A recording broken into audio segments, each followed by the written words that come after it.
नमस्कार बच्चों, शिक्षा के चाहत के इस ऑनलाइन प्लेटफॉर्म में आप सभी का स्वागत है। अब हम लोग पढ़ने जा रहे हैं इकोनॉमिक्स के भीतर मैक्रो इकोनॉमिक्स में एक नया chapter sectoral trends and issues. ठीक है, देखो जरा, ये चैप्टर को बताने के पहले मैं पहले जो 2 चैप्टर्स पढ़ाया था उसमें मैंने क्वेश्चंस वगैरह मेंशन नहीं किए थे, बट इसमें मेंशन किया हूँ ताकि आपको ये पता चले कि पास्ट में क्या क्वेश्चंस आए थे और प्रेजेंट में हमारे एग्जाम में क्या-क्या टॉपिक्स इम्पोर्टेंट हो सकते हैं। बहुत सारे स्टूडेंट ने मुझे डिमांड किया था व्हाट्सएप पे, तो सर आप कुछ इम्पोर्टेंट क्वेश्चंस भी बताइए। तो इम्पोर्टेंट बेटा ऐसे ही है कि जो क्वेश्चंस एग्जाम में आ चुके हैं वो इम्पोर्टेंट हैं। तो देखो एक एक करके अपने चलते हैं। भाई, इंडियन एग्रीकल्चर का बेसिक प्रॉब्लम क्या है? हमारी जो कृषि है उसका कुछ बेसिक प्रॉब्लम है, क्या क्या है देखो। लो प्रोडक्टिविटी सबसे पहली प्रॉब्लम है। हमारे यहाँ जो एग्रीकल्चर प्रोडक्शन होता है वेस्टर्न कंट्रीज की तुलना में बहुत कम होता है। Small size of holding per capita माने एक एक इंसान के कोटे में जितनी जमीन आती है वो बहुत कम है। डिफेक्टिव लैंड टेन्योर सिस्टम, जो लैंड टेन्योर सिस्टम है जैसे हम किसी को खेत जोतने के लिए देते हैं वो भी डिफेक्टिव है। ट्रेडिशनल प्रोडक्शन टेक्निक, बहुत जगह मॉडर्न टेक्निक्स फॉलो नहीं की जा रही है। अभी भी हमारे देश में कुछ बहुत सारे ऐसे जिले हैं जहाँ पे हल से खेती होती है और मशीनीकरण नहीं हुआ है। स्कैर्सिटी ऑफ कैपिटल, बच्चों आप लोग हमेशा देखते होंगे कोई ना कोई किसान आत्महत्या कर लेता है पैसे की कमी के चलते, तो इसी पॉइंट को यहाँ दर्शाया गया है। कैपिटल कम रहता है। इरिगेशन की इतनी सुविधाएं नहीं है, इसीलिए हम लोग नेचर के ऊपर डिपेंड है। भाई अच्छी बारिश होगी तो खेती अच्छी होगी, अच्छी बारिश नहीं होगी तो खेती अच्छी नहीं होगी। सब्सिस्टेंस फार्मिंग का मतलब होता है बच्चों, हमारे देश में मैक्सिमम किसान सिर्फ अपना जीवन यापन करने के लिए खेती करते हैं। मतलब सब्सिस्टेंस का मतलब ही होता है सिर्फ जीवन जीने के लिए 2 वक्त की रोटी अनाज उगाया जा पाए उतना ही खेती करना है हमको। ये होता है सब्सिस्टेंस फार्मिंग। अनकल्टिवेटेड लैंड, बहुत सारा लैंड अभी भी अनकल्टिवेटेड रह जाता है, खेती नहीं हो पाती है। क्रॉपिंग पैटर्न हमारे यहाँ क्या होता है कि लोग अभी बाबा आदम के ज़माने में जीते हैं। एक ही तरह की फसल बराबर उगाते रहते हैं जिससे क्या होता है, ज़मीन का फर्टिलिटी लगातार घटते जाता है। Excess pressure of increasing population, आप सभी को पता है कि हम लोग दुनिया में नंबर 1 बनने वाले हैं आबादी के क्षेत्र में। तो पॉपुलेशन बढ़ती जा रही है बट ज़मीन बढ़ रहा है क्या? नहीं, ज़मीन नहीं बढ़ रहा है। तो ये एक प्रॉब्लम है। डिफेक्टिव एग्रीकल्चर ऑर्गेनाइजेशन, जो एग्रीकल्चर की ऑर्गेनाइजेशन है वो भी प्रॉपरली काम नहीं कर पाती हैं। और dualism in Indian agriculture, dualism का मतलब यहाँ पे है कि भाई कुछ लोगों के पास बहुत सारी जमीन है, कुछ लोगों के पास जमीन ही नहीं है, इससे यहाँ मतलब है। फिर बोल रहा है ऑपरेशन बरगा से आप क्या समझते हो? बच्चों, ऑपरेशन बरगा वेस्ट बंगाल में चलाया गया स्कीम था। इसको 1977 में वेस्ट बंगाल में जब सीपीएम गवर्नमेंट आई थी तो उसने ये ऑपरेशन चलाया था। किया क्या था उसने कि जमींदारों की जमीन छीन ली गई थी और उस पे जो 14 लाख शेयर क्रॉपर्स थे उनके नाम पे जमीन लिख दी गई और इसको गवर्नमेंट रिकॉर्ड्स में भी डाल दिया गया। इसी को हम लोग रिकॉर्ड ऑफ राइट्स कहते हैं।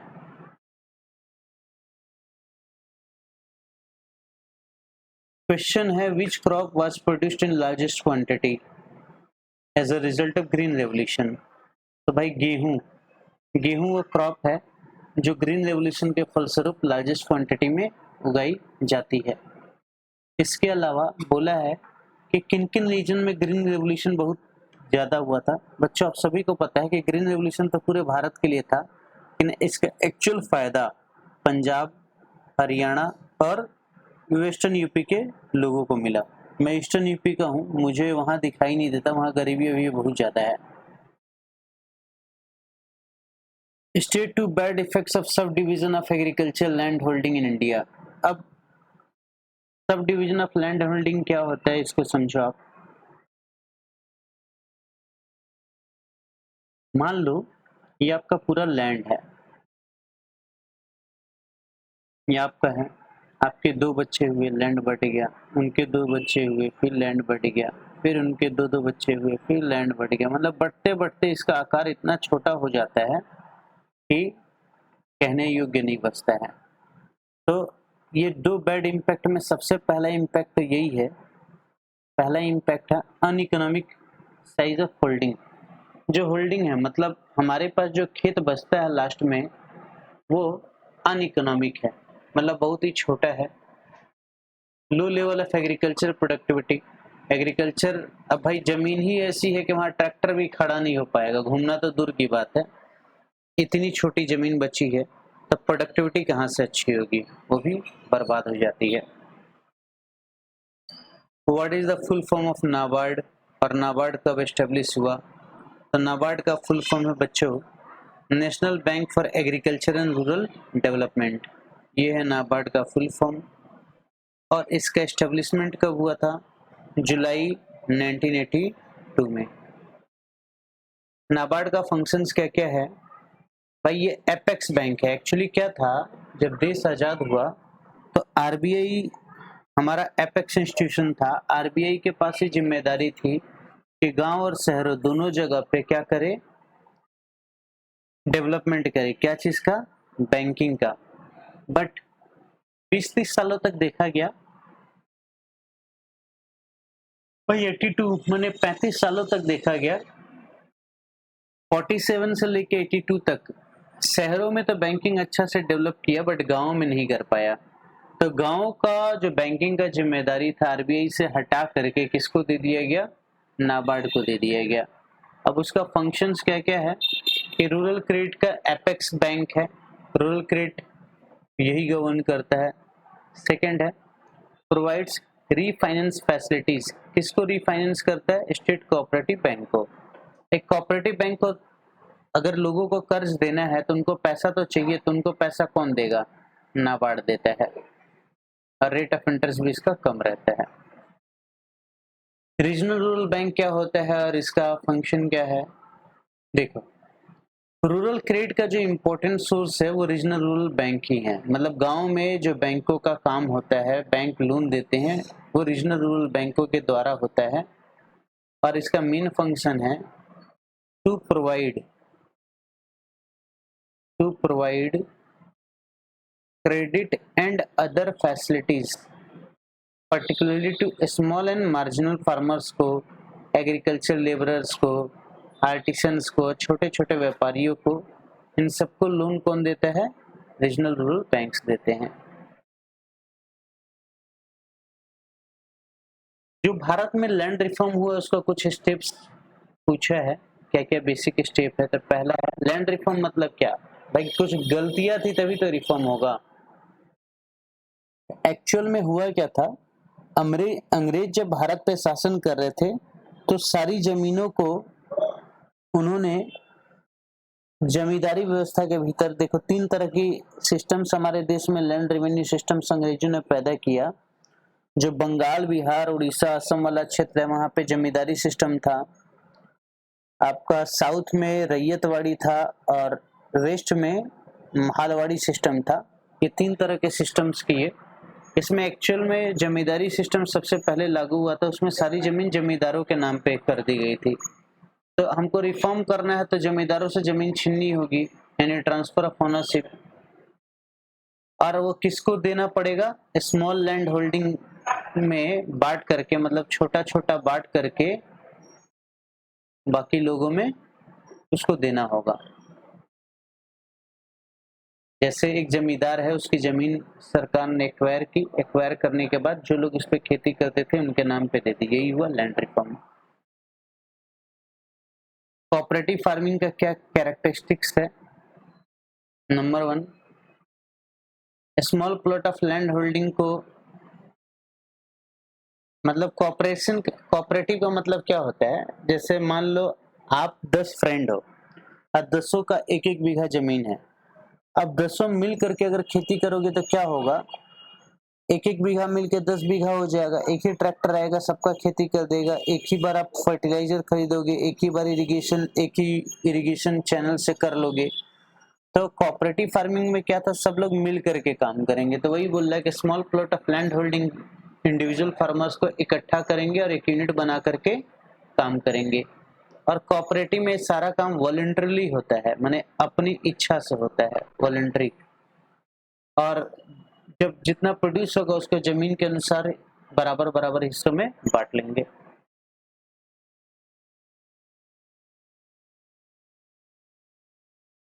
बोल रहा है कि क्या दो रीजंस थे कि हम लोगों ने लैंड सीलिंग इम्पोज कर दिया कि किसी के पास वो एक लिमिट से ज़्यादा जमीन नहीं रहेगी। तो बेटा इसका पहला कारण है टू रिड्यूस इनइक्वालिटी, अमीर और गरीब के अंतर को खत्म करना पहला कारण था। और टू डिस्ट्रीब्यूट सरप्लस लैंड, मतलब अमीरों से जमीन छीन करके गरीबों में बांट देना। मान लो 1000 बीघा जमीन है आपके पास, 1000 बीघा, और क्या है 100 हेक्टेयर का 100 बीघा का सरकार ने सीलिंग लगा दिया, तो 900 बीघा जमीन छीन करके गरीबों में बांट दी जाएगी। Mention to institutional sources of rural credit. Institutional sources क्या क्या है? Primary agriculture credit society, commercial bank और रीजनल रूरल बैंक। बहुत लोगों को ये समझ में नहीं आता होगा इंस्टीट्यूशनल सोर्सेज का मतलब क्या बोला गया। जैसे मान लो किसी किसान को पैसे की आवश्यकता है, तो आपसे मुझसे लेगा तो हम लोग इंस्टीट्यूशन नहीं है, हम लोग ज्यादा ब्याज उससे चार्ज करेंगे। बट अगर वो बैंक से लेगा, किसी संस्था से लेगा, तो ब्याज दर कम रहता है। फिर क्वेश्चन है discuss briefly the importance of agricultural sector in Indian economy. Indian economy में क्या इम्पोर्टेंस एग्रीकल्चर सेक्टर का? सबसे पहला, supply of food and fodder. भाई हम लोगों को भारत दुनिया में नंबर 1 पे जा रहा आबादी में, तो उसको अनाज कौन देता है? एग्रीकल्चर सेक्टर ही देता है। प्लस फोडर का मतलब हुआ कि जितने भी कैटल्स हैं, बुफेलो है, स्ट्रिप है, पोल्ट्री वाले हैं, वो लोग को अनाज कौन देगा? वो लोग को फोडर कौन मिले, कहाँ से मिलेगा? वो भी एग्रीकल्चर से ही मिलता है। शेयर इन जीडीपी, जीडीपी में इसका हिस्सा अभी भी 14% है। एम्प्लॉयमेंट में इसका हिस्सा 49% है। सपोर्टिंग इंडस्ट्रीज, सपोर्टिंग इंडस्ट्रीज का मतलब हुआ जैसे आप देखो टेक्सटाइल है, शुगर है, टी है, पेपर है, हैंडलूम है, वीविंग है और अदर कॉटेज इंडस्ट्रीज है। ये सब के लिए जो रॉ मटेरियल चाहिए होता है, वो रॉ मटेरियल कौन सप्लाई करता है? वो एग्रीकल्चर से ही आता है। फॉरेन ट्रेड में भी अच्छा खासा हिस्सा रखता है एग्रीकल्चर। बच्चों अगर आप देखोगे तो एक्सपोर्ट में 12% और इंपोर्ट में 3% हिस्सेदारी है एग्रीकल्चर की, यानी आप इसको इग्नोर नहीं कर सकते हो। Effective capital formation in industry. भाई पहला आपको बताऊं कैपिटल आउटपुट रेशियो का मतलब क्या होता है। एक आउटपुट बनाने के लिए कितना कैपिटल चाहिए? तो एग्रीकल्चर में क्या है, कैपिटल आउटपुट रेशियो बहुत ही कम रहता है, यानी आउटपुट बनाने के लिए बहुत कम कैपिटल की आवश्यकता है। तो यहाँ पे इफेक्टिव कैपिटल फॉर्मेशन होता है। कैपिटल फॉर्मेशन मतलब पहले बार पढ़ा चुका हूँ, पहले के वीडियोस में देखिएगा कि कैपिटल फॉर्मेशन का मतलब क्या होता है, और अधिक से अधिक कैपिटल का ग्रो करना। बैलेंस रीजनल डेवलपमेंट, अगर हमारा एग्रीकल्चर सही रहेगा तो लोग गाँव से शहरों की तरफ नहीं आएंगे, तो गाँव में जो ब्रेन ड्रेन की समस्या है ये सुलझ जाएगी। प्लस साथ ही साथ शहरों में कंजेशन नहीं होगा। मतलब अगर गांव के लोग सब गांव छोड़ करके शहर में ही आते रहेंगे तो शहर कंजेस्टेड हो जाएगा और वो किसी के लिए भी अच्छा नहीं है। इफेक्ट ऑन गवर्नमेंट रेवेन्यू, आप सभी को पता है कि एग्रीकल्चर इनकम पे कोई टैक्स नहीं है, तो टैक्स नहीं है तो अगर उस हिसाब से देखेंगे तो हमारा कंट्रीब्यूशन देश में कम है। लेकिन सरकार क्या करती है, देखो agriculture income is not taxed to meet the needs of the poor people. गरीब लोगों का नीड को फुलफिल करने के लिए राशन शॉप है, फेयर प्राइस शॉप है, जहाँ से वो अनाज other essential commodities low price पे देती है तो सरकार पे सब्सिडी का एक बड़ा बर्डन आ जाता है। Increase of drought, government expenditure on relief increases leading to deficit in the government budget. This can be avoided by growth of agriculture sector, मतलब अगर एग्रीकल्चर सेक्टर अच्छा ग्रो करेगा तो अनाज ज़्यादा मात्रा में होगा, प्राइसेस कम रहेंगे तो सरकार को भी कम प्राइस में राशन शॉप में और फेयर प्राइस शॉप्स में बेचने को मिलेगा, वहाँ पैसा बचेगा। प्लस अगर सूखे में जो उसको अनाज देना पड़ता है बाढ़ में, वो सब भी सरकार का पैसा बच जाएगा। Causes of low productivity in Indian agriculture, भाई क्या कारण है कि भारत का जो एग्रीकल्चर है वहाँ पे प्रोडक्टिविटी बहुत ही कम है। तो सबसे पहला कारण है ओवर क्राउडिंग इन एग्रीकल्चर। देखो कुछ फैक्टर्स में बांटा गया है, जनरल फैक्टर्स है, कुछ जनरल फैक्टर्स है, इंस्टीट्यूशनल फैक्टर्स है और टेक्निकल फैक्टर्स है। तो जनरल फैक्टर्स के भीतर पहला पॉइंट है ओवर क्राउडिंग इन एग्रीकल्चर। इसका मतलब यही है कि मान लो एक खेत है, पहले आप बोते थे, आपके 4 बच्चे हुए तो 5 जन बोने लगे, उन सबके 2-2 बच्चे भी हुए तो 8 एक्स्ट्रा हो गए, तब एक ही खेत पे 13 लोग अनाज बो रहे हैं। फिर ये आगे ये जीपी सीरीज में बढ़ता ही रहेगा। तो कहने का मतलब है कि एग्रीकल्चर में क्या हो गया, ओवर क्राउडिंग हो गया। फिर लो ह्यूमन कैपेबिलिटी, भाई हमारे यहाँ ट्रेडिशनल टेक्निक्स अपनाई जाती है, तो ट्रेडिशनल के टेक्निक में क्या है, एक तो किसान बहुत ज़्यादा पढ़े लिखे नहीं है, इलिटरेट हैं और अंधविश्वासी टाइप के भी हैं, वो पुरानी चीज़ों को ही मानते हैं, तो वो साइंटिफिक वे में काम नहीं कर पाते हैं। साइंटिफिक वे में नहीं काम करेंगे, मॉडर्न टेक्निक्स को नहीं अपनाएंगे तो प्रोडक्शन कभी भी बढ़ेगा नहीं। इनएडिक्वेट नॉन फर्म सर्विसेज, अब बोलोगे नॉन फर्म सर्विसेज क्या क्या है, फाइनेंस है, मार्केटिंग है, स्टोरेज है, इसकी हमारे देश में बहुत ज़्यादा कमी है जिसकी वजह से प्रोडक्टिविटी गिर रही है लगातार। इंस्टीट्यूशनल फैक्टर्स तो पहले ही पढ़ा दिए, साइज ऑफ होल्डिंग और insecurity of land tenure. Technical factors भी पहले बता चुका हूँ कि पुअर टेक्निक्स ऑफ प्रोडक्शन है, सॉरी, इनएडिक्वेट इरिगेशन फैसिलिटी है। अब मेजर सरकार ने क्या क्या लिए हैं वो देखो। सरकार alternative employment opportunity programmes create कर रही है, जैसे मनरेगा वगैरह, जिससे गांव में क्या हो, लोगों का एग्रीकल्चर पर से बोझ कम हो। सरकार लैंड रिफॉर्म भी कर रही है, अभी हम लोगों ने पढ़ा था लैंड रिफॉर्म के बारे में। इरिगेशन में सुधार कर रही है जिससे प्रॉपर पानी मिलता रहे खेतों को। गांव में रीजनल रूरल बैंक्स बना रही है, नाबार्ड का गठन हुआ, आपने देखा, कोऑपरेटिव बैंक्स वगैरह, ताकि लोगों को कम से कम ब्याज पे कर्ज मुहैया हो पाए। एग्रीकल्चर मार्केटिंग सिस्टम, आजकल तो देख रहे हो हर चीज़ का ऐप बन रहा है, तो सरकार ने ऐप के द्वारा मार्केटिंग में भी इम्प्रूवमेंट करने का प्रयास किया है और नई से नई टेक्निक्स आप अपनाएं, किसान अपनाएं, इसके लिए भी सरकार कार्यरत है। बच्चों ग्रीन रेवोल्यूशन क्या है, अब देखो ग्रीन रेवोल्यूशन को ही बोला गया है न्यू एग्रीकल्चर स्ट्रेटेजी। मैं क्वेश्चंस दिखाता हूँ, देखो पहला क्वेश्चन तो हाँ, what the new strategy have been adopted for agriculture development in India, ये 2000 में क्वेश्चन आया था। तो ग्रीन रेवोल्यूशन डायरेक्ट ना पूछ के न्यू एग्रीकल्चर स्ट्रेटेजी भी पूछेगा तो आपको आंसर देना ही पड़ेगा। अब समझिए, green revolution and new agriculture strategy. The green revolution in Indian agriculture signifies a substantial increase in the production of wheat crop.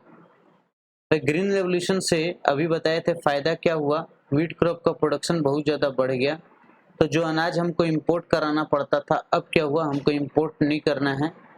लेकिन ये हुआ कैसे, high yielding variety of seeds, chemical fertiliser, better irrigation, ये सब के चलते हुआ था। और न्यू फार्म टेक्नोलॉजी का यूज़ किया गया, लेकिन जैसा मैंने बताया इसमें फ़ायदे में कौन रहे, पंजाब, हरियाणा, वेस्टर्न यूपी, तो वहाँ के लोगों ने इसको अपनाया और आज के देखो वहाँ के किसान कितने समृद्ध हैं। इसी को हम लोग ग्रीन रेवोल्यूशन कहते हैं। तो कारण क्या हुआ ग्रीन रेवोल्यूशन का? पहला पॉइंट है high yielding variety of seeds. High yielding variety of seeds का मतलब क्या हुआ कि ये जो बीज थे ये इंडस्ट्रीज में बनाए जाते थे और इन बीजों का यूज करने से आपका जो प्रोडक्शन है वो बढ़ जाएगा। Chemical fertiliser, urea, potash, nitrogen, आपके जमीन में जिसकी कमी हो उसके अनुसार आप फर्टिलाइजर डालिए, आपका प्रोडक्शन बढ़ेगा। Irrigation, soil test, soil test होगा तो ये पता चल पाएगा फर्टिलाइजर की किसकी कमी है, किस सोइल को कौन सा न्यूट्रिएंट चाहिए। पेस्टिसाइड्स, कीड़े वगैरह नहीं लेंगे पेस्टिसाइड्स डालेंगे तो।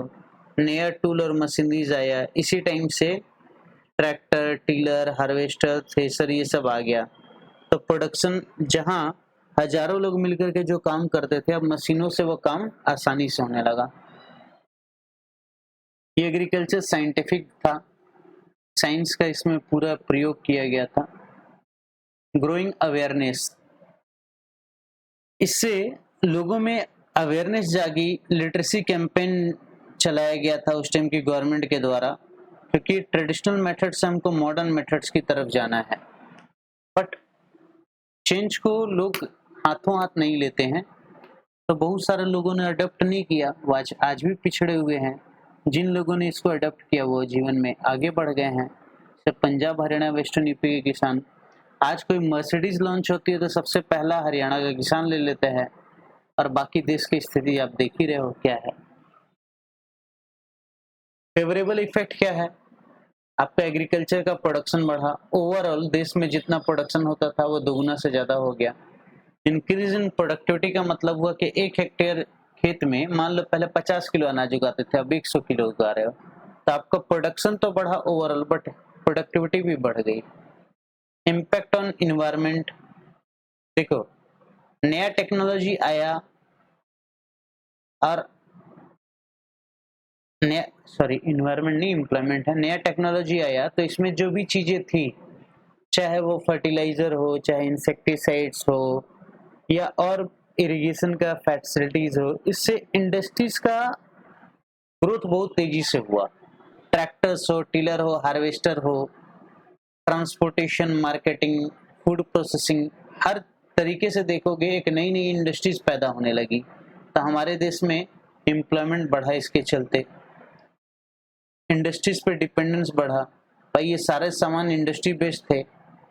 और इम्पैक्ट ऑन एग्रीगेरियन स्ट्रक्चर, देखो क्या हुआ, एक तरफ आप देखोगे कि prosperous, production oriented, profit oriented, technology oriented बड़े बड़े फार्म्स बने, तो दूसरी जगह जो स्मॉल फार्मर्स थे वो पिछड़ गए। क्यों? उनके पास पैसा नहीं था। पैसा नहीं था तो भाई टेक्नोलॉजी अपना नहीं पाएंगे, अपनाएंगे नहीं तो कहानी वैसे ही खत्म हो जाएगी।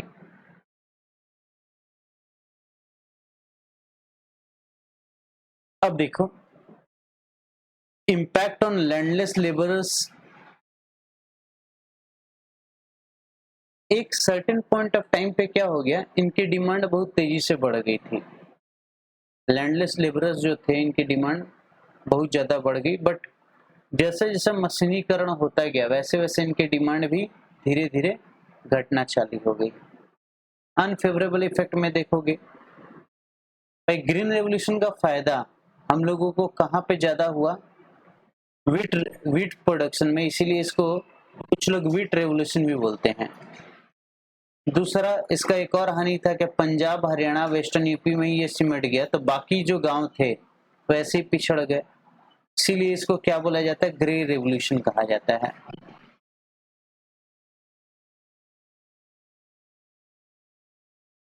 ग्रे रेवोल्यूशन क्यों कहा जाता है? एक तो पंजाब, हरियाणा, वेस्टर्न यूपी वाले किसान अमीर हो गए, बाकी देश के किसान गरीब हो गए। जो इनइक्वालिटी थी लैंड डिस्ट्रीब्यूशन में और इनकम डिस्ट्रीब्यूशन में, दोनों ही लगातार बढ़ते जा रहा था, यानी अमीर और गरीब के बीच का खाई लगातार बढ़ते जा रहा था, इसीलिए इसको ग्रे रेवोल्यूशन भी बोला गया। लार्ज स्केल मैकेनाइजेशन हो गया, तो अभी मैंने बताया कि शुरुआत में क्या हुआ, शुरुआत में किसानों का डिमांड बढ़ा, शुरुआती स्टेज में किसानों का डिमांड बढ़ा, बट धीरे धीरे शुरुआत में लैंडलेस लेबरर्स का डिमांड बढ़ा, बट धीरे धीरे वो क्या हो गया, घट गया। Green revolution has avoided the need of land reforms. क्यों नीड खत्म कर दिया? रीजन था कि इसके लिए बड़ी बड़ी जमीनें चाहिए थी। अब बड़ी बड़ी जमीनें जब चाहिए तब लैंड रिफॉर्म में तो बड़ी जमीन छीन करके छोटों को दे रहे थे, वो कॉन्सेप्ट ही खत्म कर दिया। Tremendous increase in the use of chemical fertiliser and pesticides. आज जो भी खाना हम लोग खाते हैं उसमें पौष्टिक आहार कम और पेस्टिसाइड इंसेक्टिसाइड ज्यादा है, यानी खाने में जहर की मात्रा ज्यादा है।